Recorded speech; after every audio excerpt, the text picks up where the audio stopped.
antara lain perbankan dan pencucian uang. Dalam pelaksanaan program ini tentu saja diperlukan dukungan dari berbagai pihak, khususnya notaris yang kewenangannya sebagai pejabat umum berwenang membuat akta otentik atas perbuatan hukum atau korporasi. Notaris menjadi salah satu gerbang awal dan telah diposisikan sebagai pelapor sebagai mana diatur dalam pasal 3 ayat 2 Peraturan Pemerintah Republik Indonesia nomor 43 tahun 2015 tentang pihak pelapor dalam pencegahan dan pemberantasan tindak pidana pencucian uang. Diharapkan mampu mendeteksi secara dini terjadinya tindak kejahatan ini dilakukan melalui prinsip mengenali pengguna jasa bagi notaris.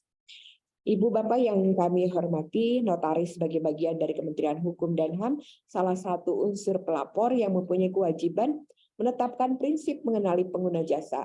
Adapun kewajiban tersebut salah satunya dengan menyusun ketentuan internal tentang pelaksanaan PMPJ pada kantor notaris yang disusun dalam bentuk pedoman yang memuat paling sedikit mengenai prosedur penerapan PMPJ, prosedur pemantauan dan pengawasan kepatuhan terhadap penerapan PMPJ, dan selanjutnya prosedur penerimaan dan pelatihan pegawai agar memahami prosedur PMPJ. Dengan penerapan PMPJ bagi notaris, notaris telah melindungi dirinya sekaligus mendukung program pemerintah PMPJ. PMPJ diterapkan untuk kepentingan para pihak dan perlindungan terhadap notaris agar dalam pelaksanaan jabatan notaris tidak disalahgunakan atau dimanfaatkan oleh pihak-pihak lain atau pengguna jasa lain yang mengalihkan transaksinya ke dalam akta otentik sehingga dilegalkan dalam bentuk badan hukum atau badan usaha lainnya. Kepada Ibu Bapak narasumber dari PPATK kami mengucapkan terima kasih atas kesediaannya memberikan materi pada kegiatan sosialisasi pada pagi hari ini. Semoga hasil dari kegiatan sosialisasi ini sesuai harapan dan program yang telah ditargetkan oleh Kementerian Hukum dan HAM kepada seluruh notaris yang mengikuti kegiatan ini secara daring dan yang datang langsung.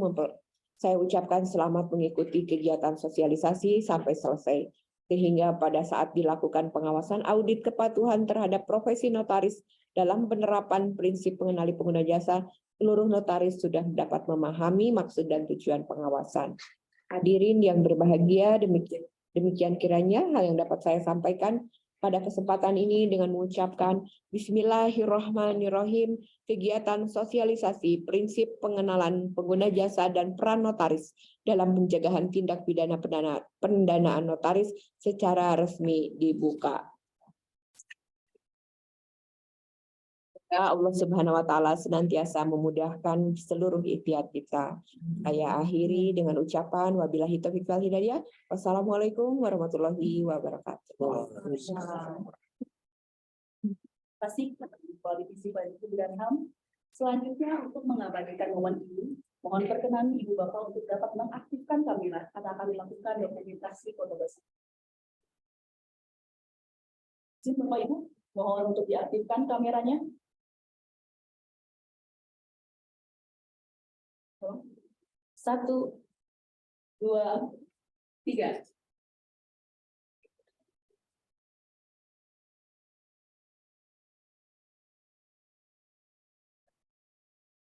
Ya, terima kasih.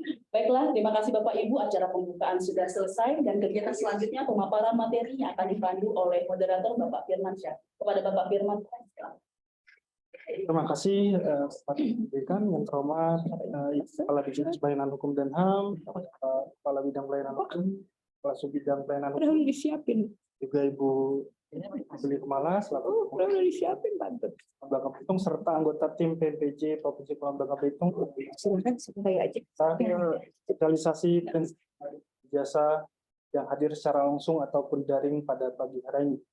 Baik, saya Firmansyah Berhad. Pada kesempatan kali ini kembali kami Kantor Wilayah Kementerian Hukum dan HAM Kepulauan Bangka Belitung mengadakan sosialisasi prinsip mengenali pengguna jasa. Kemarin prinsip mengenali manfaat, sekarang prinsip mengenali penggunaan jasa bagi notaris.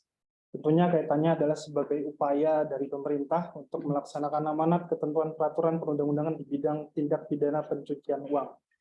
Beberapa materinya ada diatur dalam Undang-Undang 8 2010 tentang pencegahan TPPU, Undang-Undang 9 2013 tentang terorisme, kemudian peraturan turunannya Permenkumham 9 2017 dan juga peraturan PPATK terkait tata cara penyampaian laporan transaksi keuangan mencurigakan bagi profesi. Nah, kegiatan ini tentunya bekerja sama dengan Pusat Pelaporan Analisis Transaksi Keuangan PPATK yang merupakan lembaga sentral atau focal point yang mengkoordinasikan pelaksanaan upaya pencegahan dan pemberantasan tindak pidana pencucian uang di Indonesia. Sehingga tentunya menarik untuk kita bahas, kita ulas, dan kita kupas lebih dalam bersama narasumber kita pada pagi hari ini, yang memakan waktu kurang lebih 2 jam ya, Pak Bimbing, sampai waktu 12 waktu Indonesia Barat. Baik Bapak Ibu, saya perkenalkan sebelumnya narasumber kita pada pagi hari ini, yaitu Ibu Merinda Naraswati Ayuning Tias, lahir di Kota Baru 34 tahun yang lalu, 27 Mei 1989, jabatan analis transaksi keuangan, pendidikan terakhir Master of Commerce Specialization in Financial Crime and Governance, Macquarie University, Sydney, Australia. Baik, untuk mengefektifkan waktu acara kita hari ini, kita berikan langsung saja kesempatan kepada narasumber kita untuk menyampaikan materinya terkait pentingnya prinsip mengenali pengguna jasa bagi khususnya profesi notaris. Kepada Ibu Merinda dipersilakan. Baik, terima kasih atas kesempatan yang diberikan. Selamat pagi Ibu Eva. Selamat pagi Ibu Yuli, salam kenal Ibu, Pak Bambang, dan juga Bapak Firmansyah sebagai moderator. Dan juga selamat pagi untuk Bapak Ibu peserta kegiatan pada pagi hari ini. Assalamualaikum warahmatullahi wabarakatuh. Salam sejahtera, shalom, Om Swastiastu, Namo Buddhaya, salam kebajikan. Pertama-tama kami mengucapkan terima kasih dan mengapresiasi Ibu atas kerjasama yang sudah terjalin baik selama ini dengan PPATK, dan juga kami mengapresiasi atas undangan yang diberikan sehingga kami boleh berpartisipasi dalam kegiatan pada hari ini. Dan juga kami juga memohon maaf karena belum dapat bergabung secara fisik, karena memang seperti yang disampaikan tadi, memang program ini serentak ya Bu di setiap provinsi, jadi memang permintaan narasumber itu sangat banyak di kami, jadi kami juga harus mengatur personilnya, karena juga dalam satu hari itu bisa lebih dari satu gitu. Jadi kalau untuk hadir langsung mungkin agak kurang efektif gitu, karena waktunya sangat berdekatan. Kalau misalnya waktunya agak longgar mungkin bisa kami hadir secara fisik seperti itu. Kemudian perkenalkan, saya Merinda Naraswari, berasal dari Direktorat Pengawasan Kepatuhan Penyedia Barang dan Jasa Profesi. Nah, penyedia barang dan jasa profesi ini menangani untuk pihak pelapor. Kalau penyedia barang dan jasa itu ada kendaraan bermotor, kemudian perusahaan properti, kemudian juga seterusnya. Kemudian untuk profesi ini salah satunya adalah profesi notaris. Saya bergabung di PPATK baru 10 tahun. Dan sebelumnya saya banyak berkolaborasi dengan pihak pelapor PJK seperti bank dan seterusnya. Dan memang untuk profesi ini memang sebenarnya sudah lama untuk kewajibannya dari tahun 2015 peraturannya, tetapi mungkin masih ada beberapa profesi yang belum mengetahui tentang kewajiban PMPJ maupun pelaporan ini, sehingga mungkin memang tadi sudah disampaikan mungkin masih ada karena ketidaktahuan itu makanya ada resiko dimanfaatkan oleh pelaku pencucian uang. Seperti itu, mungkin saya langsung saja share materi saya. Oke, apakah sudah bisa terlihat? Sudah jelas. Oke, baik.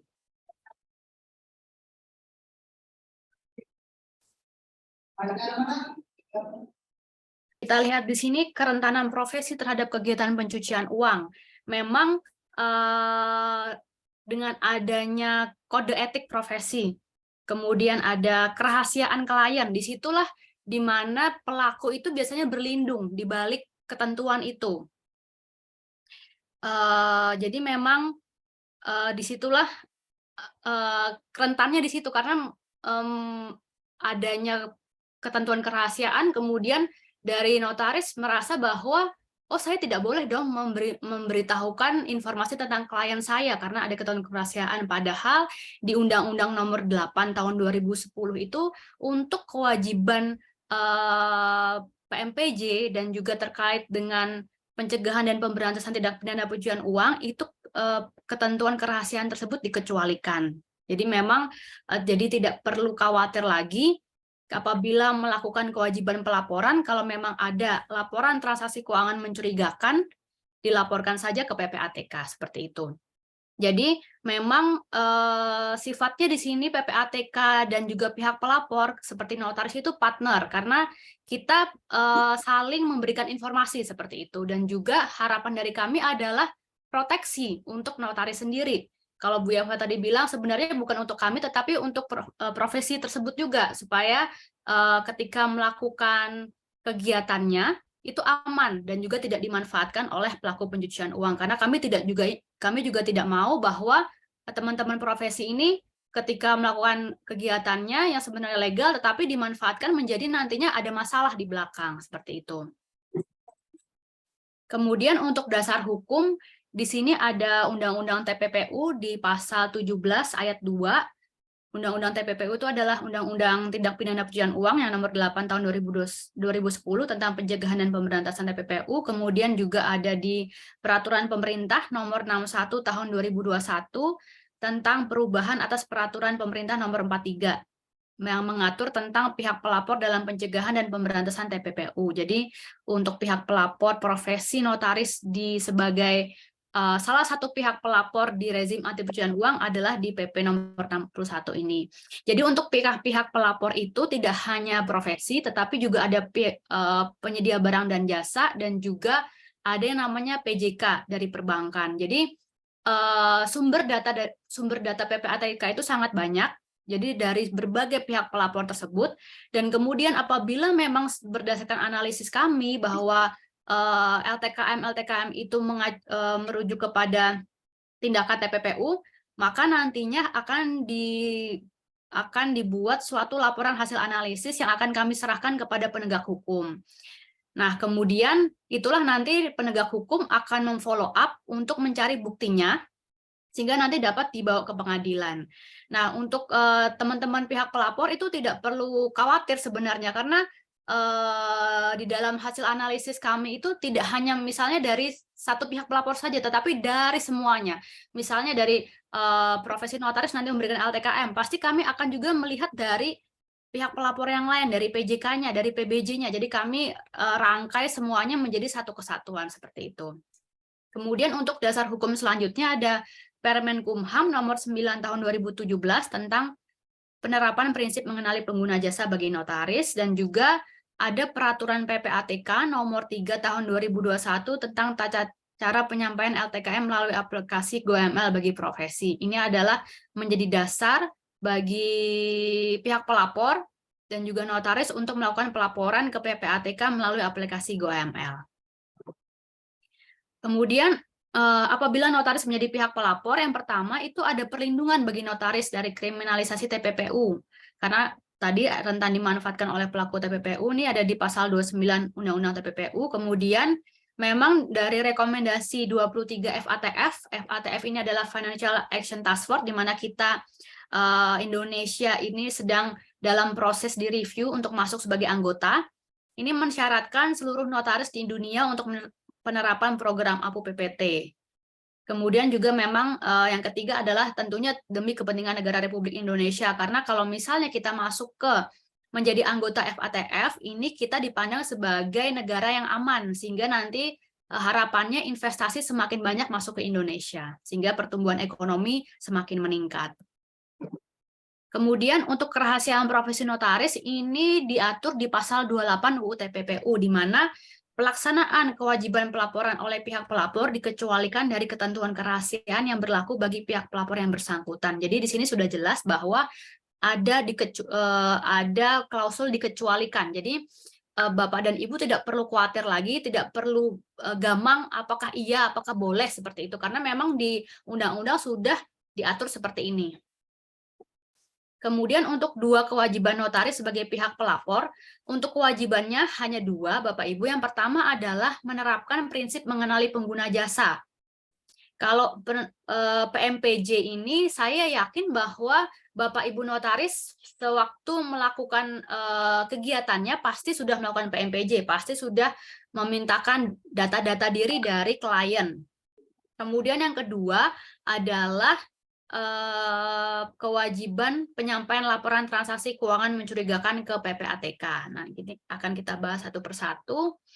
Untuk dasar hukum penerapan PMPJ ini ada di pasal 18 Undang-Undang Nomor 8 Tahun 2010, di mana lembaga pengawas dan pengatur menetapkan ketentuan PMPJ. Dalam hal ini, notaris di bawah pengawasan Kemenkumham, sehingga Kemenkumham menjadi LPP dan telah menetapkan Permenkumham nomor 9 tahun 2017 tentang penerapan PMPJ bagi notaris. Kemudian di pasal 19-nya juga dinyatakan bahwa setiap orang yang melakukan transaksi dengan pihak pelapor, dalam hal ini notaris, wajib memberikan identitas dan informasi yang benar yang dibutuhkan oleh pihak pelapor dan sekurang-kurangnya memuat identitas diri, sumber dana, tujuan transaksi dengan mengisi formulir yang disediakan oleh pihak pelapor dan melampirkan dokumen pendukungnya. Jadi memang ini adalah hal yang wajib untuk dimintakan untuk data identitas dari klien. Kemudian pertanyaan selanjutnya, kapan PMPJ dilakukan? Yang pertama adalah ketika melakukan hubungan usaha dengan pengguna jasa atau pada saat pengguna jasa bersangkutan pertama kali menggunakan jasa notaris onboarding. Yang kedua, terdapat transaksi keuangan dengan mata uang rupiah dan atau mata uang asing yang nilainya 100 juta rupiah.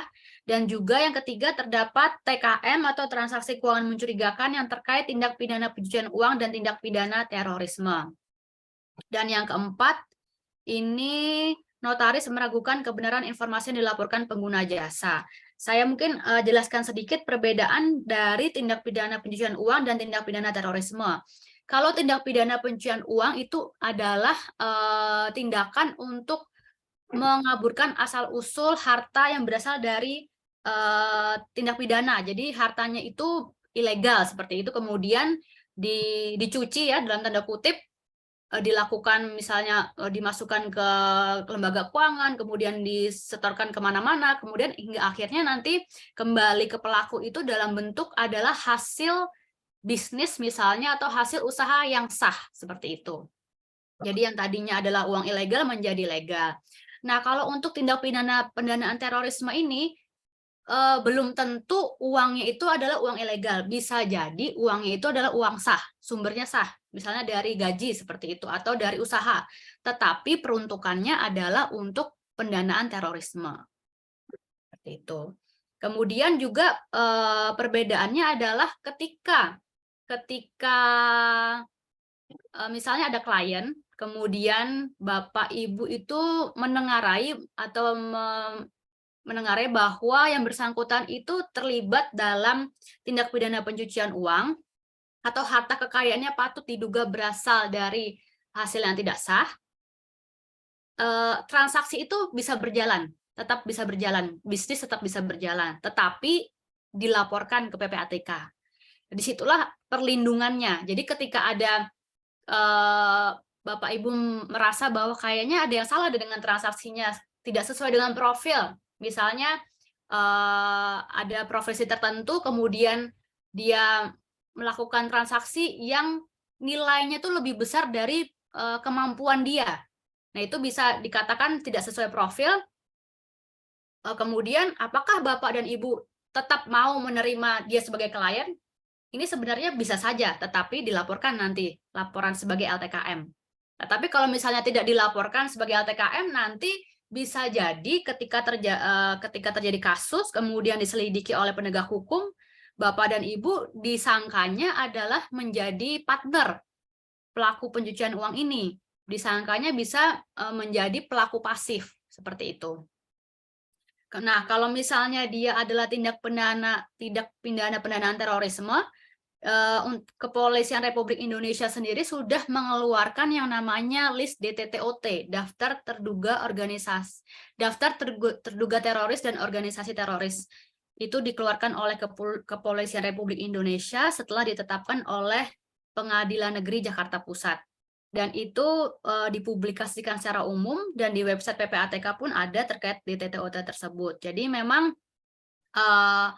ketika melakukan PMPJ, Bapak dan Ibu juga perlu mengecek apakah yang bersangkutan ini jangan-jangan masuk ke daftar tersebut.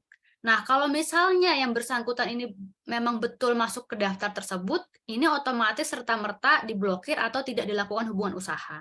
Seperti itu. Itu adalah perbedaan antara TPPU dan juga TPPT. Oke, saya lanjutkan ke slide berikutnya. Apakah seluruh pengguna jasa dilakukan PMPJ? Nah, untuk penerapan PMPJ ini berlaku bagi notaris dalam memberikan jasa berupa mempersiapkan dan melakukan transaksi untuk kepentingan atau untuk dan atas nama pengguna jasa mengenai ada 5 hal. Yang pertama adalah pembelian dan penjualan properti, kemudian yang kedua adalah pengelolaan terhadap uang, efek dan atau produk jasa keuangan lainnya.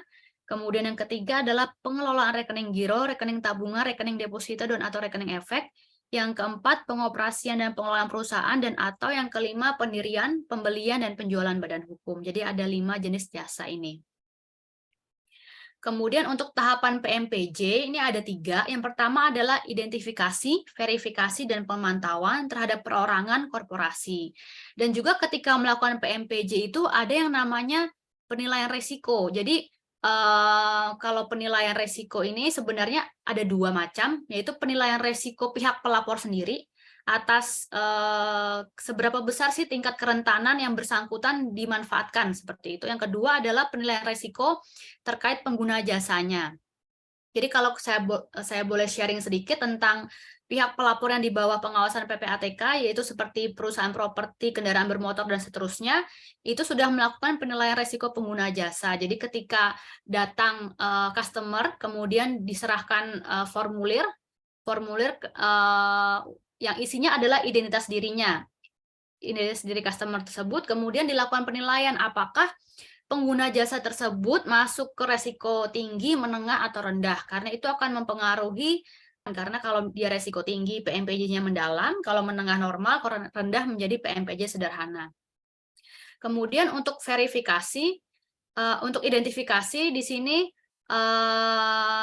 identifikasi ini dilakukan dengan mengumpulkan informasi pengguna jasa, dan juga didapatkan tentu saja dengan pihak pelapor atau notaris memberikan formulir untuk diserahkan kepada pengguna jasa sehingga mereka dapat mengisi informasi tersebut. Nah, isi formulir tersebut sekurang-kurangnya memuat identitas diri, sumber dana, dan tujuan transaksi. Kalau untuk formulirnya itu sudah diatur di Permenkumham seperti apa. Kemudian juga untuk penilaian resiko, saya kira ada namanya pengisian kuesioner ya untuk penilaian resikonya juga.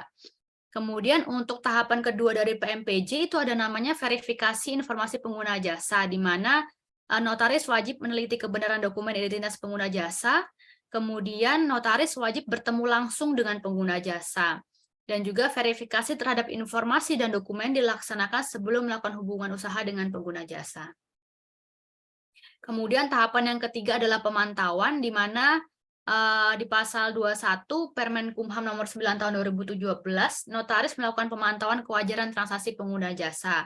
Jadi ketika klien datang, informasi pengguna jasa dikumpulkan, dimasukkan ke dalam pencatatan berbasis elektronik, kemudian dipantau pengguna jasanya. Nah, pemantauan ini ada 2 jenis. Yang pertama adalah profil dan transaksinya.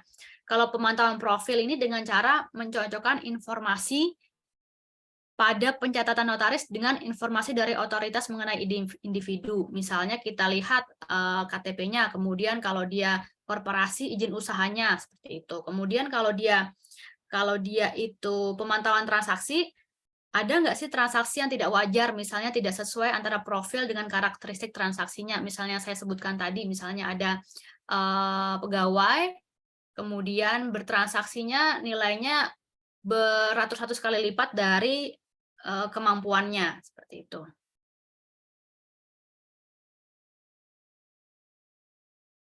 Nah, ini adalah pengelompokan resiko berdasarkan profil, bisnis, wilayah, negara, produk. Nah, untuk pengelompokan resiko ini didasarkannya pada NRA 2021 dan juga SRA notaris. Yang terbaru itu adalah SRA notaris tahun 2022. Nah, kalau NRA itu adalah National Risk Assessment, yaitu terkait dengan resiko Indonesia secara keseluruhan terkait dengan TPPU. Kalau sectoral risk assessment atau SRA ini lebih kepada notaris. Jadi di situ sudah diteliti, sudah ada riset bahwa misalnya untuk aspek jenis jasa untuk profesi notaris yang paling beresiko tinggi adalah pembelian dan penjualan properti, seperti itu. Jadi nantinya ketika ada klien datang, kemudian bertransaksi, kemudian dia menggunakan jasa terkait dengan pembelian dan penjualan properti, pasti nilainya dia tinggi. Atau biasanya itu kalau range 1-9, dia mendapatkan nilai 9. Kemudian untuk aspek berikutnya, untuk produk, ini untuk akta pendirian perseroan terbatas dan juga akta perjanjian pengikatan jual beli yang paling tinggi. Kemudian untuk negara asal pengguna jasa ini ada RRT, Malaysia, Singapura, dan negara asal lainnya. Nah, kemudian dari aspek-aspek tersebut dihitung nilainya, kemudian dijumlahkan apabila pengguna jasa tersebut memiliki nilai 32-40 artinya tinggi, menjadi resiko tinggi. Kemudian kalau di bawah itu 2231 menjadi resiko sedang, kalau 1221 menjadi resiko rendah. Sebentar. Oh ya, ini tadi ketinggalan. Untuk aspek profil pengguna jasa, ini yang paling tinggi berdasarkan SRA tahun 2022 adalah yang pertama pengusaha atau wira swasta, pegawai swasta, dan korporasi. Ini memang terjadi pergeseran ya. Kalau di tahun 2018 yang paling tinggi pengusaha memang iya, kemudian yang kedua pedagang, kemudian pengurus parpol. Tetapi berdasarkan riset, ini sudah agak bergeser, di mana korporasi ini juga menjadi resikonya lumayan tinggi digunakan sebagai sarana pelaku pencucian uang. Kemudian untuk bisnis pengguna jasanya, ini di bidang perdagangan. Kemudian untuk aspek wilayah, ini masih DKI Jakarta yang paling tinggi. Nah, untuk Babel, sepertinya memang tidak masuk ke kawasan yang beresiko tinggi. Mungkin agak lega sedikit, tetapi tetap saja perlu berwaspada karena mungkin juga pelaku itu juga melihat juga sih dari hasil riset ini. Jadi kelihatan, oh oke, DKI Jakarta sudah ketahuan nih tinggi, saya pindah deh ke daerah lain untuk melakukan pencucian uangnya. Jadi memang nanti kalau misalnya beberapa tahun lagi kita review lagi, bisa jadi SRA-nya ini bergeser, bukan DKI Jakarta lagi, tetapi mungkin di daerah-daerah lain juga menjadi beresiko tinggi. Oke, kemudian untuk PMPJ sederhana, ini untuk pengguna jasa maupun BO-nya dimintakan nama lengkap, NIK, kemudian juga tempat, tanggal lahir, alamat, kemudian kalau itu PMPJ biasa ada tambahan di sumber dana dan tujuan transaksinya, perlu diketahui, perlu dimintakan informasinya. Kemudian kalau dia adalah pengguna jasa beresiko tinggi, menjadi PMPJ mendalam, selain dimintakan informasi sumber dana dan tujuan transaksi, juga ada informasi sumber kekayaannya, seperti itu. Nah, terkait dengan beneficial owner, memang di formulir PMPJ itu wajib untuk bisa mengidentifikasi apakah transaksi tersebut dilakukan untuk klien atau ada BO-nya di balik itu. Jadi di pasal 20 Undang-Undang TPPU menyatakan bahwa pihak pelapor wajib mengetahui bahwa pengguna jasa yang melakukan transaksi dengan pihak pelapor bertindak untuk diri sendiri atau untuk dan atas nama orang lain. Kemudian untuk definisi beneficial owner ini yang pertama adalah memiliki hak atas dan atau menerima manfaat tertentu yang berkaitan dengan transaksi pengguna jasa, baik secara langsung maupun tidak langsung. Kemudian merupakan pemilik sebenarnya dari harta kekayaan yang berkaitan dengan transaksi pengguna jasa. Jadi sebenarnya dia yang punya hartanya tetapi minta orang lain untuk melakukan transaksi. Yang ketiga, mengendalikan transaksi. Yang keempat, memberikan kuasa. Yang kelima, mengendalikan korporasi, kalau itu korporasi. Dan yang keenam, merupakan pengendali akhir dari transaksi. Jadi memang selain melakukan identifikasi pengguna jasa yang datang, tetapi juga perlu ditanyakan apakah ini transaksinya untuk diri sendiri atau untuk orang lain. Oke. Kemudian untuk penatausahaan dokumen PMPJ ini pihak pelapor wajib menyimpan catatan dan dokumen mengenai identitas pelaku transaksi paling sedikit singkat 5 tahun sejak berakhirnya hubungan usaha.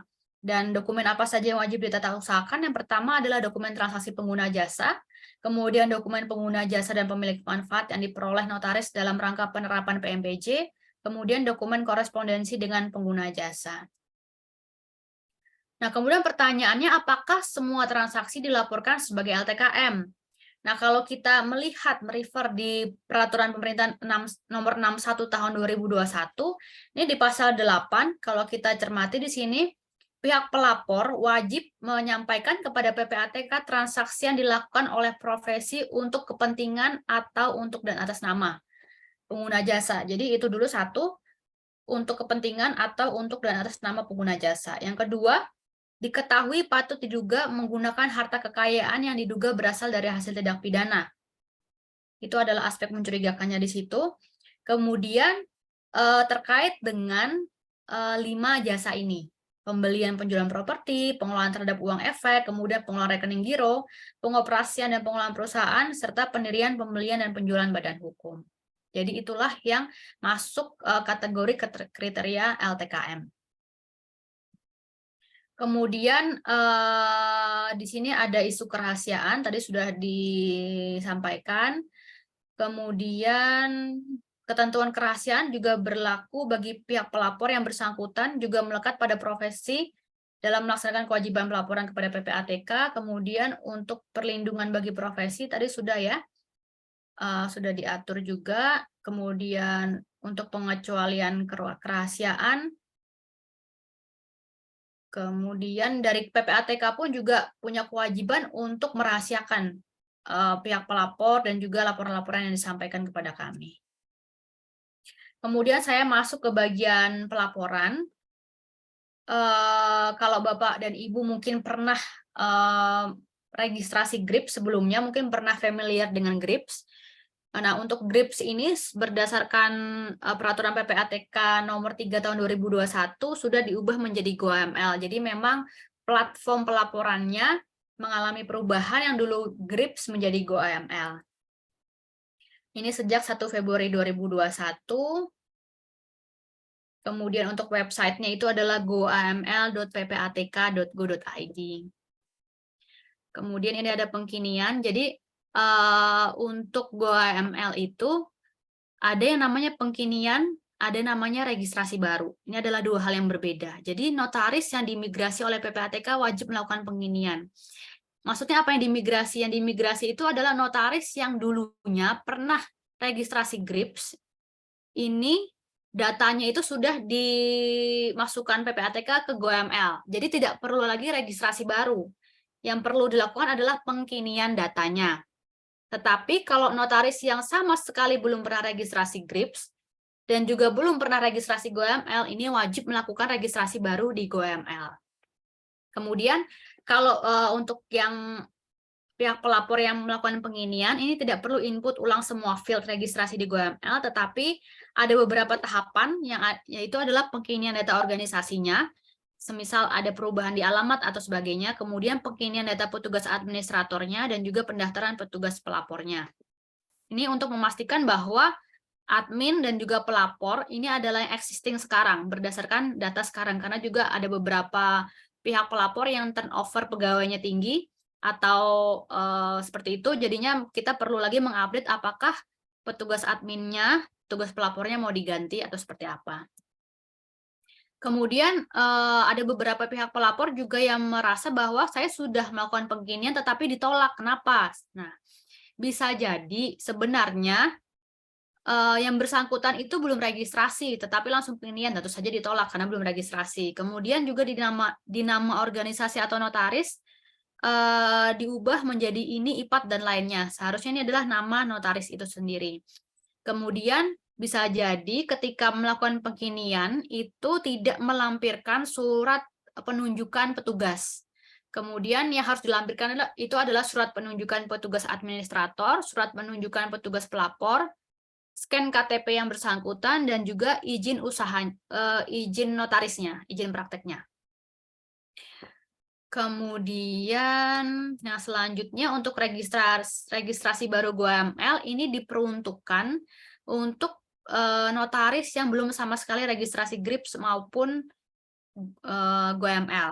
Nah, untuk registrasi baru ini ada 2 tahapan. Yang pertama adalah registrasi organisasi dan juga registrasi petugas administratornya.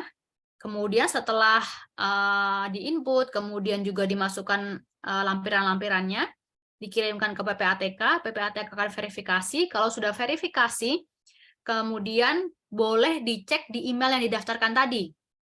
Karena notifikasi gagal, ditolak, ataupun berhasil itu akan masuk ke email tersebut.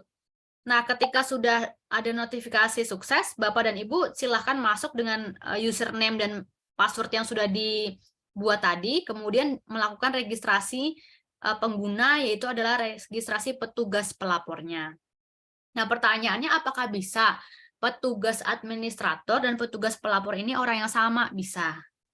Bisa orang yang sama, bisa orang yang berbeda. Yang penting emailnya berbeda. Karena secara sistem dibacanya bahwa petugas admin dan petugas pelapor itu seharusnya berbeda. Makanya kalau misalnya emailnya sama, pasti akan tertolak. Jadi harus berbeda emailnya. Ini kira-kira alurnya. Ini juga nanti untuk materi saya akan sampaikan kepada panitia ya.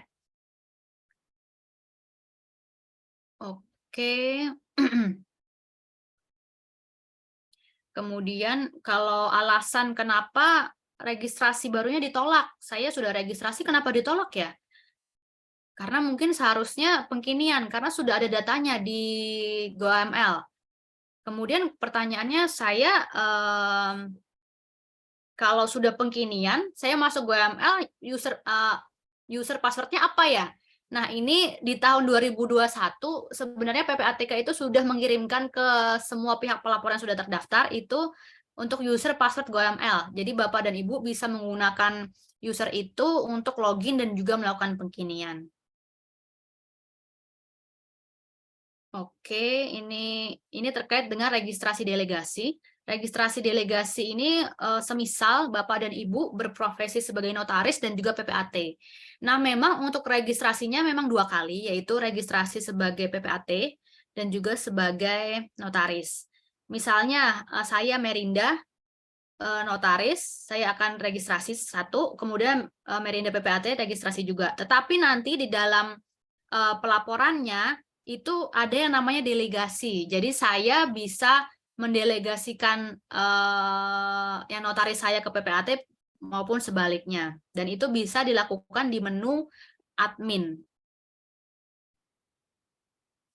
Sehingga nantinya akan seperti ini tampilannya ketika masuk ke GoAML, akan ada pilihan apakah Bapak dan Ibu mau masuk sebagai yang notaris atau sebagai yang PPAT. Seperti itu. Kemudian ini adalah help desk dan klinik registrasi.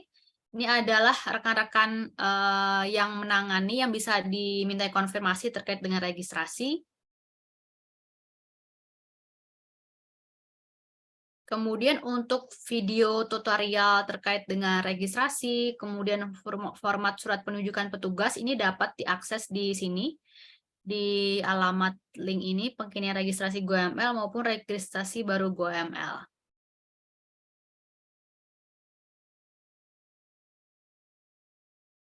Kemudian lanjut ke bagian selanjutnya adalah cara penyampaian laporan. Nah, untuk cara penyampaian laporan ini ketika sudah melakukan registrasi, tentunya Bapak dan Ibu nanti sudah bisa login ke GoAML-nya dan juga membuat laporan untuk GoAML-nya. Nah, tampilan GoAML itu seperti ini. Ada yang namanya laporan baru di sebelah kiri, nanti tinggal diklik laporan web, seperti itu. Ketika nanti diklik laporan web akan muncul seperti ini. Sepertinya daftarnya listnya banyak ya Bapak Ibu, tapi memang untuk notaris itu hanya yang LTKM, laporan transaksi keuangan mencurigakan, dan juga LTKM terkait dengan pendanaan terorisme. Kalau yang lain-lain itu digunakan oleh rekan-rekan penyedia jasa keuangan seperti bank dan seterusnya. Karena memang untuk GoAML ini adalah aplikasi buatan UNODC, digunakan tidak hanya di Indonesia, tetapi juga di beberapa negara anggota UNODC, jadi memang sudah terdefault seperti ini. Jadi kami sebenarnya juga pengennya lebih simpel, jadi ketika nanti itu notaris ya cuma pilihan jenis laporan notaris saja seperti yang muncul. Tetapi untuk kami menyarankan seperti itu prosesnya panjang dan sekarang masih diproses, jadi tidak bisa langsung diubah oleh UNODC seperti itu. Jadi memang kami mohon maklum dari Bapak dan Ibu. Jadi kalau misalnya masuk ke laporan yang dipilih hanya LTKM, laporan transaksi keuangan mencurigakan, atau yang pendanaan terorisme, atau informasi yang dimintakan oleh PPATK. Ini tampilannya untuk laporan, kemudian ada tanggal laporan, ada alasan pelaporan, kemudian ada indikator laporan, dan juga ada lampiran. Kemudian kalau indikator laporan ini disesuaikan saja apabila LTKM tersebut adalah hasil temuan audit LPP, maka itu nanti dicentang di bagian audit 002. Kalau misalnya itu memang tidak sesuai profil dan sebagainya, itu nanti ada indikator LTKM 001 tidak sesuai profil, seperti itu.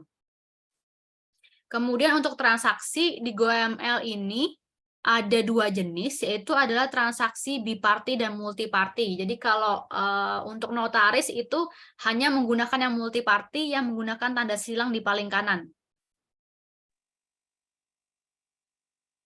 Kemudian untuk pihak yang dilaporkan, di sini memang ada 4 ya, 1 rekening, 2 rekening my client, 3 orang, 4 orang my client, 5 korporasi, 6 korporasi my client. Nah, yang perlu diperhatikan oleh Bapak Ibu hanya yang orang my client dan korporasi my client, karena untuk yang profesi itu hanya multiparty, jadi hanya orang my client dan korporasi my client, tidak menggunakan yang lainnya.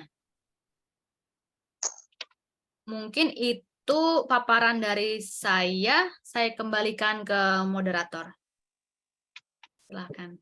Terima kasih Bu Merinda atas maaf Bu, agak mati lampu di sini, sorry. Kita Bu, sebentar. Bisa. Kedengaran suara saya, Bu Merinda? Kedengaran Pak, cukup terang kok kalau dari saya.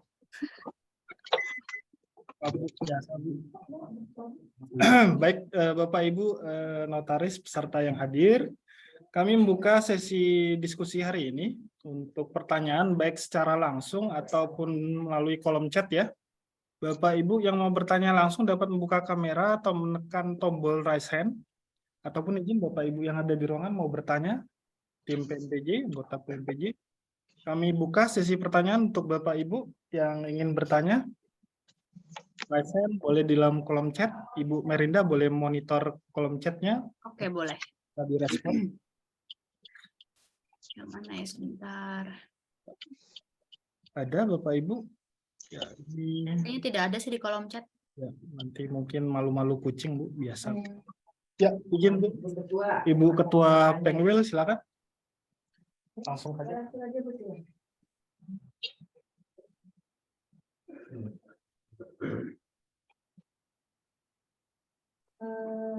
Assalamualaikum warahmatullahi wabarakatuh. Waalaikumsalam.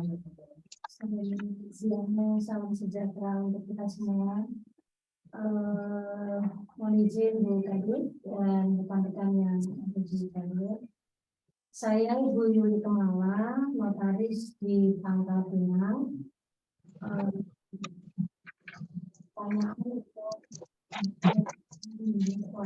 Narasumber Ayuning Kias. Salam kenal ya, Bu Merinda. Salam kenal Ibu. Jadi bicara tentang MPJ, kalau di Bangka Belitung itu sudah beberapa kali kami difasilitasi dengan pihak panwil tentang bantuan. Namun memang diakui bahwa pemahaman 79 saat ini rekan yang ada di Bangka Belitung itu belum merata. Apalagi memang ada beberapa tambahan untuk rekan-rekan notaris baru. Pertanyaan dan sekaligus saya ingin kita tahu bersama bahwa kewajiban kami pelapor dalam hal ini notaris dalam mengisi form PMPJ itu berdasarkan ketentuan pasal 2 ya, ada item atau hal-hal yang kapan kita harus menyodorkan form CDD kepada penghadap atau klien terkait mengenai pembelian dan penjualan properti, kemudian poin pengelolaan terhadap uang efek dan atau produk jasa keuangan lainnya, tabungan, rekening deposito dan atau rekening efek, kemudian ada pengoperasian dan pengelolaan perusahaan, serta pendirian, pembelian, dan penjualan badan hukum. Dari item A sampai E, kemudian saya juga dapat informasi ini dari teman-teman di Kanwil, dikerucut lagi untuk pelapor yang dalam hal ini notaris. Memang banyak beberapa rekan pada saat kemarin kita melakukan pengisian, itu ada yang tidak mengisi sama sekali karena memang tidak pernah melakukan pengurusan jasa atau memberikan jasa berupa 5A sampai E itu. Nah, jadi bagi teman-teman kami notaris, sepanjang tidak pernah mendapat kuasa untuk melakukan pengurusan terkait poin A sampai E, tentu tidak ada yang dapat dilaporkan. Nah, di sini dari pengerucutan pasal 2 itu saya mendapat profil jasa yang diberikan oleh notaris itu yang mungkin paling sering kami dapati dalam hal pembelian dan penjualan properti. Nah, terkait jasa notaris ini pembelian dan penjualan properti, kapasitas notaris dalam hal pembuatan akte PPJB ya Ibu ya. Kemudian pengurusan pembelian dan penjualan badan usaha. Ini mungkin juga sering menjadi poin dari jasa yang kami biasa lakukan. Penitipan pembayaran pajak terkait pengalihan properti. Kalau ini lebih spesifiknya, kalau menurut saya mungkin pada saat pembuatan PPJB ada klien yang menitipkan uang PPH karena dalam pembuatan akte PPJB notaris itu diharuskan untuk dapat menerima bukti bahwa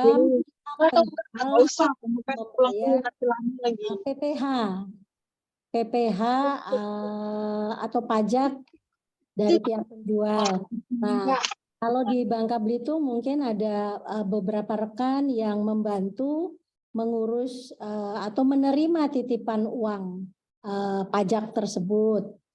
Terus poin 7 juga di sini ada pengurusan perizinan badan usaha. Mungkin dalam pembuatan akte korporasi ini beberapa rekan kami ada juga yang membantu mengurus OSS mungkin itu ya, atau karena kalau NPWP sekarang kan sudah langsung ke kantor pajak, jadi tidak lagi notaris membantu gitu.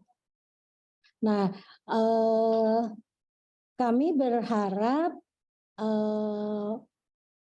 form yang dapat kita isi itu sesuai dengan apa yang memang notaris lakukan. Artinya tidak semua akta yang dibuat rekan itu wajib diisi karena sesuai ketentuan peraturan terkait PMPJ kan tidak ada kewajiban sepanjang memang jasa diberikan terkait poin A sampai poin E itu notaris harus agar posisinya menjadi aman. Nah, jadi paling teknis yang agak membingungkan pada saat form CDD itu kami sodorkan, sebagian saya melihat dari obrolan itu selesai di situ aja, Mbak. Mbak Merinda. Jadi mereka nggak ngelanjutin untuk menghitung.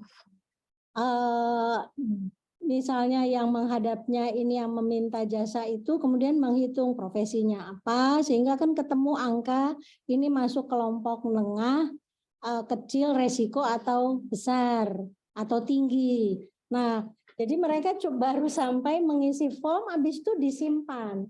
Mungkin itu yang apa ya, yang perlu dikonsenkan lagi. Kalau informasi tadi yang Mbak sampaikan, oke, kita sudah memahami mudah-mudahan secara bersama. Cuma secara teknis, bagaimana sampai kemudian masuk ke pelaporan GoAML misalnya, yang mana saja yang harus dilaporkan, lebih terspesifikasi, karena saya yakin nggak ada ini mungkin ya teman-teman yang sampai masuk ke LTKM ya, yang apa tuh masuk ke pintu GoAML untuk menyampaikan dari jasa yang diurus.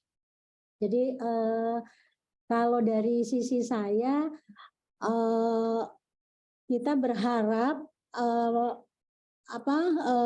kami notaris ini juga dibantu untuk memanage file, tidak hanya menyodorkan, tapi juga sampai mengetahui dan kemudian kapan saatnya untuk kita bisa menyampaikan itu ke pihak PPATK. Mungkin itu Mbak Merinda yang dapat kami informasikan untuk saat ini. Terima kasih atas kesempatan yang diberikan. Assalamualaikum warahmatullahi wabarakatuh. Baik, terima kasih Bu Yuli atas pertanyaannya. Boleh direspon Ibu Merinda langsung? Baik, terima kasih Bu Yuli atas informasi dan sarannya ini Bu ya. Saya sudah catat ya, memang untuk yang transaksi-transaksi yang Ibu sebutkan tadi itu adalah memang yang termasuk. Kemudian kalau untuk tadi pengisian penilaian resiko pengguna jasa itu memang belum semua berarti ya Bu, tapi ada beberapa yang sudah melakukan ya. Kebetulan sudah jalanin ya, tapi ya itu pemahaman teman-teman itu setelah ngobrol banyak untuk PMPJ ya. Kalau BO itu kan tidak ada perlu pengisian, penghitungan dan sebagainya. Jadi hanya mengisi terus disimpan. Nah, tapi kalau PMPJ kan nggak hanya nyodorin berapa jumlah uang dan sebagainya itu. Iya, oke, berarti ini menjadi concern kami juga. Coba nanti saya sampaikan ke pimpinan kami biar nanti bisa dikonsolidasikan lagi mungkin ya ke Kumham Pusat ya Bu ya. Iya, karena memang untuk terkait dengan penghitungan risiko ini memang nanti teman-teman di Kumham Pusat yang akan yang lebih akan mensosialisasikan terkait hal tersebut. Karena memang kalau dari PPATK untuk pihak pelapor ini mungkin sedikit sharing saja untuk pihak pelapor yang ada di bawah kami seperti yang saya sebutkan properti dan kendaraan bermotor dan sebagainya. Dari kami itu kami sudah siapkan seperti formula gitu Excel. Jadi nanti dari perusahaan itu tinggal memasukkan saja data-datanya, nanti muncullah nilainya berapa. Nah, itulah menjadi dasar nanti kalau dia tinggi, oke, kalau dari tinggi berarti harus ada lebih mendalam seperti itu. Kalau dia sedang menengah, ya dipantau saja seperti itu. Notaris itu belum, Mbak. Belum ada ya? Oke, saya baru tahu sih, Bu. Iya, jadi saya kira sudah ada. Kita dapat formnya saja, terus teman-teman udah stuck di ngisi form, udah di file aja gitu. Oh, oke. Nanti saya Kan menjadi kalau wilayah notaris lain mungkin bisa di-compare nanti. Iya. Oke, Bu, saya catat dulu ya, Bu, supaya nanti bisa menjadi diskusi kami di internal juga. Terima kasih, Bu Yuli. Ya, sama-sama. Silakan rekan-rekan notaris lain ya. Di kolom chat sudah bisa dilihat Bu Merinda. Kolom chat sebentar. Ada 2.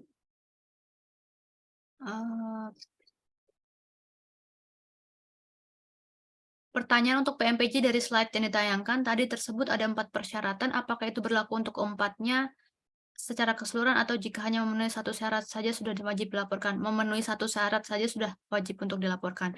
Sebentar, ini untuk PMPJ ya. Kalau PMPJ itu jadi gini, tidak semua PMPJ itu pasti dilaporkan LTKM. Jadi ada perbedaan. PMPJ dulu, itu kan ada 4, sebentar saya coba share lagi kali ya. Ya, boleh. ya Mbak. Bukan masih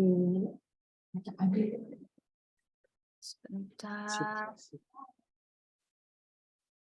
mana ya PMPJ?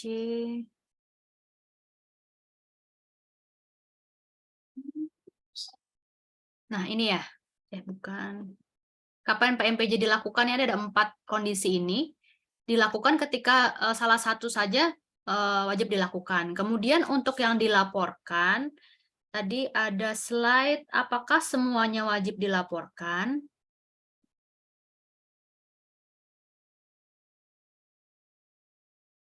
Ini.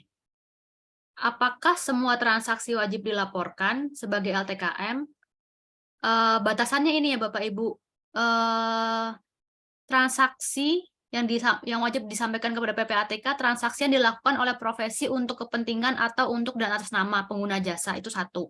Yang kedua, diketahui patut diduga menukarkan harta kekayaan, itu 2. Kemudian yang terkait dengan 5 jasa ini, 3.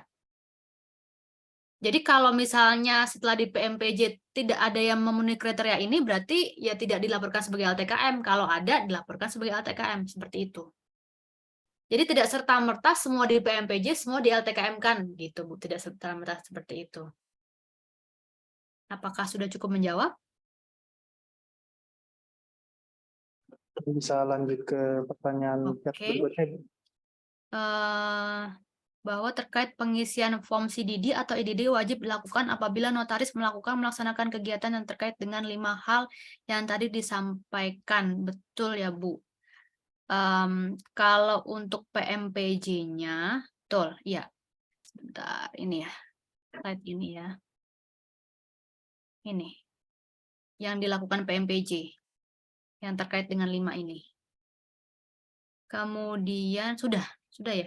Di chat ya? Pertanyaannya itu ya?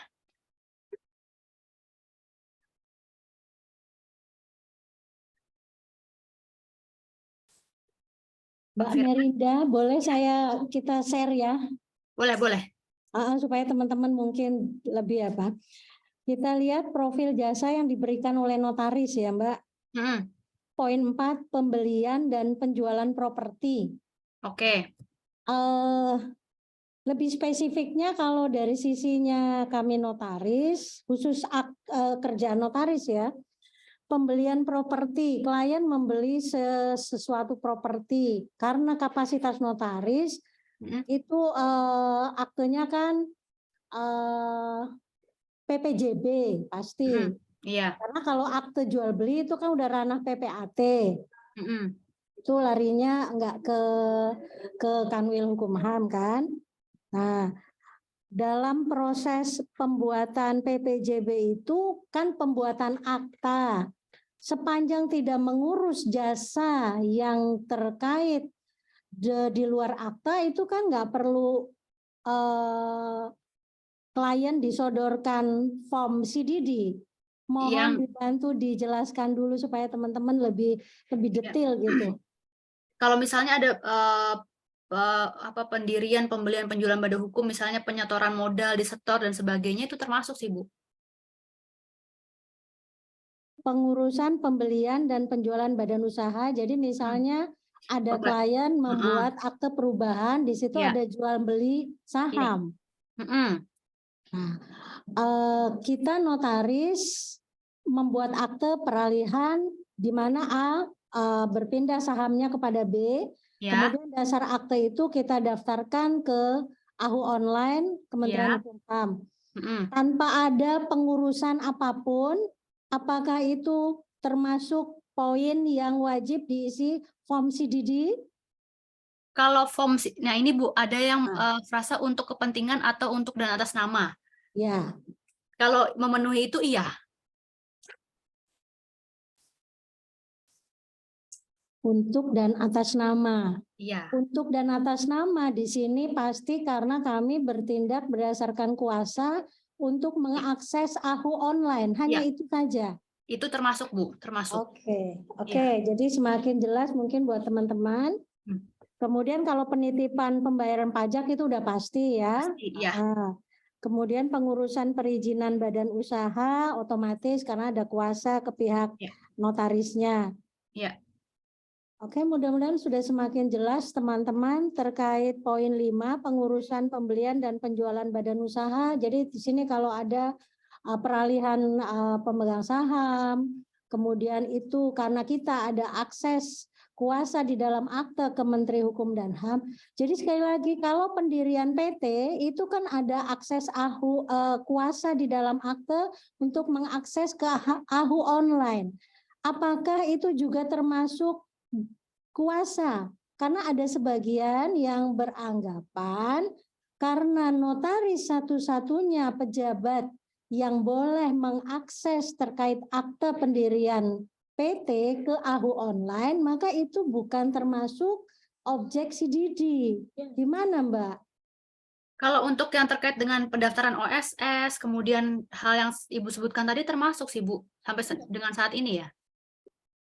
Bukan daftar OSS. Kalau OSS oke, karena Iya. kan ada bisa pilihan, bisa yang bersangkutan, bisa melalui jasa notaris. Tapi Iya. kalau misalnya pendaftaran SK Menteri Hukum HAM karena seorang mendirikan korporasi, kemudian kami selaku notaris kan diberi link, password dan sebagainya untuk mengakses SK Menteri Hukum HAM-nya, apakah itu juga termasuk dalam kategori pasal 2? Termasuk. Baik. Tapi belum tentu LTKM ya, Bu? Belum tentu LTKM ya, Bu? Ya. Jadi pengisiannya saja, tapi itu tidak LTKM itu kalau ada kecurigaan dan sebagainya dengan profil, dengan uang yang dimiliki. Betul, Begitu ya? betul. Baik, karena kemarin masih itu yang masih simpang siur, Mbak, karena ada yang beranggapan bahwa kalau notaris membuat akte pendirian korporasi, maka itu tidak termasuk objek CDD atau PMPJ karena itu satu kesatuan dari tugas notaris membuat akte sekaligus mendaftarkan di AHU online. Nah, itu yang terus menjadi perbedaan debatable lah gitu ya. Terima kasih Mbak Ya, Merinda. sama-sama Ibu. Baik, terima kasih Bu Yuli, Bu Merinda. Teman-teman yang masih online, Pak Ibu Notaris, apakah masih ada yang ingin ditanyakan? Chat, ada banyak chat. Belum, sudah terjawab semua. Di chat sudah terjawab semua. Ada lagi Bapak Ibu?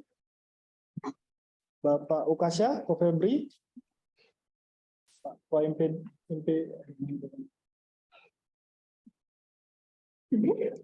Bu Linawati Hasan, ada pertanyaan? Siap.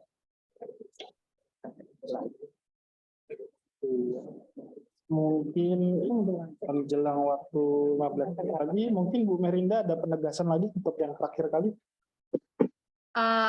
Jadi mungkin dari kami, ketika rekan-rekan notaris melakukan dua kewajiban tadi, PMPJ dan juga pelaporan yang tentunya diawali dengan registrasi di GoML, itu artinya bisa dikatakan sudah aman lah seperti itu, karena sudah ada niatan baik untuk mendukung rezim anti pencucian uang seperti itu. Harapannya ke depannya kita bisa bersinergi dan juga rekan-rekan notaris bisa lebih sukses dan juga tetap aman seperti itu.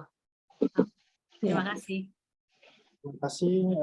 Kemudian di kolom chat ada lagi Bu, izin bertanya kepada kenapa ketika notaris mengakses AHU online terkait dengan permohonan pengesahan badan hukum dan lain sebagainya, sebagaimana baru saya terangkan tadi, termasuk sebagai objek PMPJ apa bukan?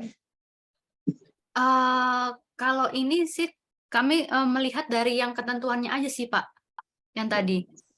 Karena memang yang bisa melakukan, jadi gini, sebenarnya itu untuk pihak pelapor yang lain itu PMPJ dilakukan untuk semua transaksi seperti itu. Jadi memang harapannya itu adalah semua pengguna jasa itu tercapture semua seperti itu. Nah, kemudian barulah ke arah yang LTKM-nya seperti itu. Ya, silakan Bang Ukasya, ada pertanyaan? Halo, Assalamualaikum. Izin bertanya ini, Bu. Waalaikumsalam. Ya. Izin ini, mohon maaf ya, Bu, sebelumnya. Karena kan kita juga udah beberapa kali ikut seminar mengenai PMPJ kan. Nah, kadang-kadang ini ada beda-beda pendapatnya. Kadang-kadang kami dengar juga dari pengurus pusat. Pertama kali saya waktu di Belitung, seminar PMPJ juga. Dari pengurus pusat, lebih tepatnya Ibu Herna bilang terkait masalah untuk input PT atau fidusia. Nah, karena anggapan dari PP bahwa itu kan merupakan satu rangkaian dari akte pendirian PT, CV, pendaftarannya itu kan. Maka hal tersebut bukan menjadi objek PMPJ. Dan terakhir di Bali juga. Di Bali juga kebetulan ada dari notaris mana saya lupa. Nah, waktu itu yang jadi narasumbernya Pak Aulia Taufani. Hal yang sama juga dinyatakan kan seperti itu, bahwa untuk input data AHU online itu baik PT, CV, yayasan, karena itu merupakan satu rangkaian, gitu kan, berdasarkan peraturan perundang-undangan tentunya. Jadi untuk input data di AHU online itu bukan merupakan objek PNPJ, Ibu. Terima kasih. Itu aja mungkin, Bu. Mohon diklarifikasi. Oke, baik Pak. Ya. Memang betul, memang terakhir itu kan memang ada beberapa pendapat ya yang masih yang seperti Bu Yuli sampaikan tadi. Cuma yang terakhir saya dapatkan itu dari atas seperti itu sih Pak. Coba nanti saya konfirmasi lagi apabila terdapat perbedaan lagi ya Pak. Nanti mungkin saya bisa sampaikan lewat panitia mungkin ya. Ya. Mbak Marinda, satu lagi Ya. ini. Jadi hal inilah yang menjadi debatable terus. Mohon kami dikasih bantuan untuk kepastian. Iya.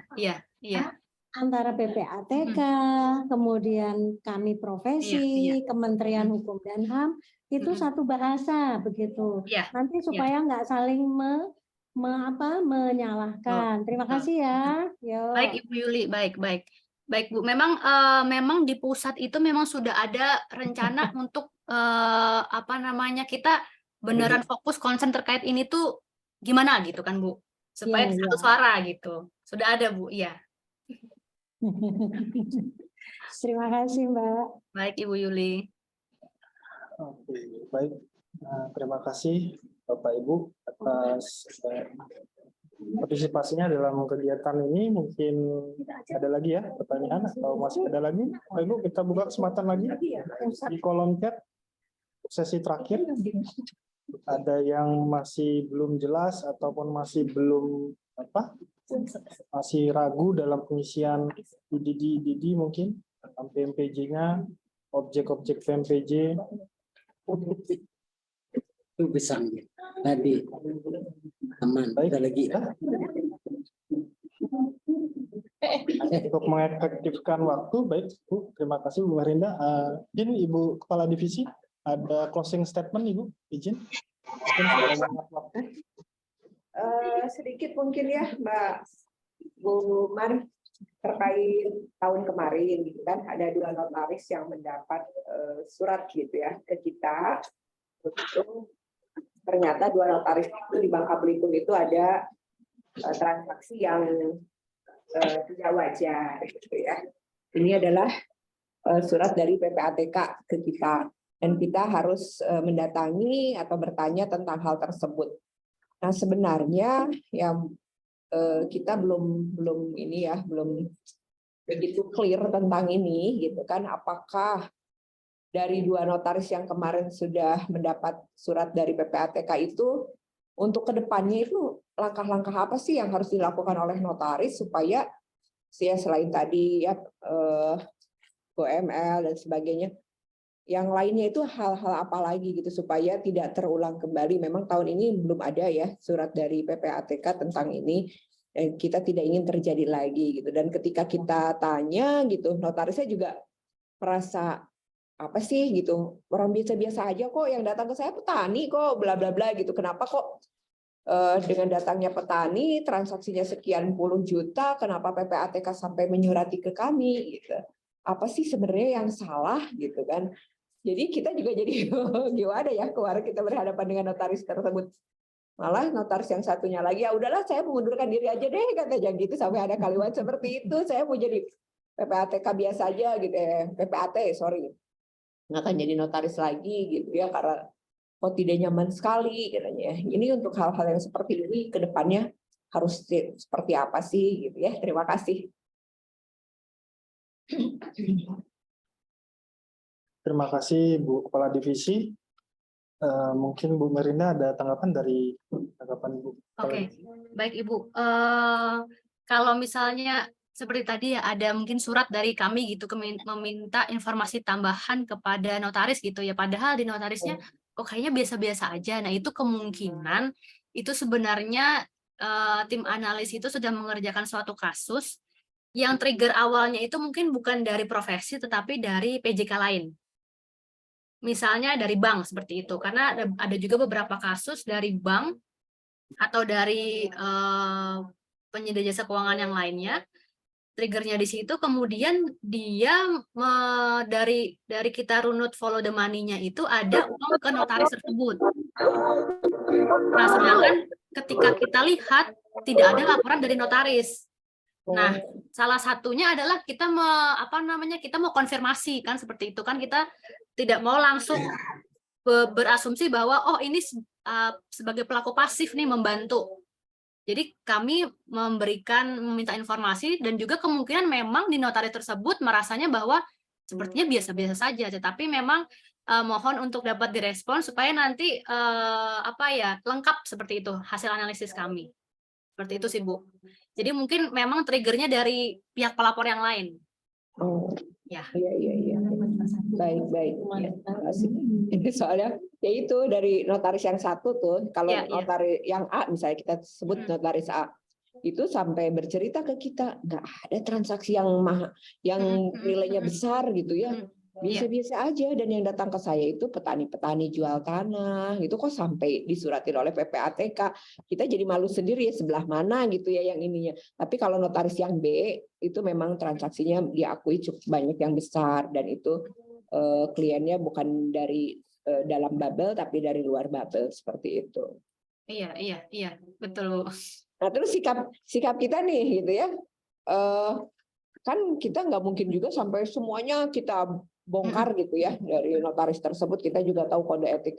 Jadi ketika pengakuan dari notaris tersebut tidak ada transaksi yang besar-besar, itu gimana kita tuangkan saja gitu dalam laporan. Iya.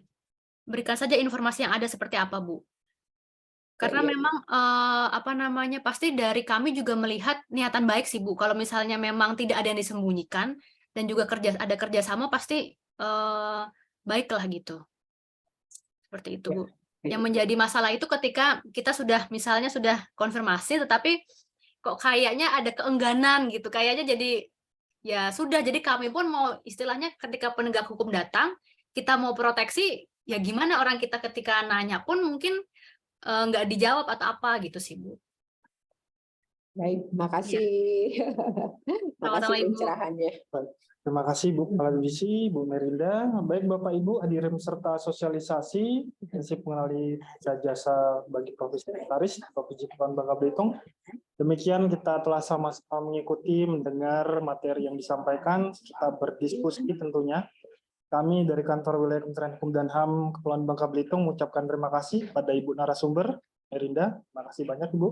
Pada Bapak Ibu serta notaris, pada Bapak Ibu yang hadir langsung di sini, tim anggota PMPJ.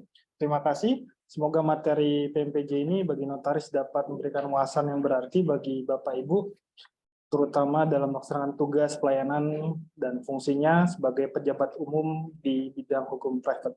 Lebih kurangnya kami mohon maaf jika ada kurang yang berkenan dalam penyelenggaraan kegiatan ini. Semoga kegiatan ini dapat memberikan manfaat bagi pelaksanaan tugas Bapak Ibu notaris. Demikian, terima kasih. Selamat siang. Wassalamualaikum warahmatullahi wabarakatuh. Waalaikumsalam warahmatullahi wabarakatuh. Terima kasih Ibu narasumber. Ya Pak Ibu Yuli, Bang, Pak Firman. Terima kasih juga untuk semua sahabat-sahabat notaris Bangka Belitung yang masih stay tune menguatkan diri selama sejauh setengah ya. Terima kasih banyak. Selamat aktivitas. Dadah semuanya. Habis ya. Bu Amor masih di jalan ya? Tadi saya lihat ada di mobil tuh. Goyang-goyang. Ya, makasih semuanya. Terima kasih. Izin kami live ya.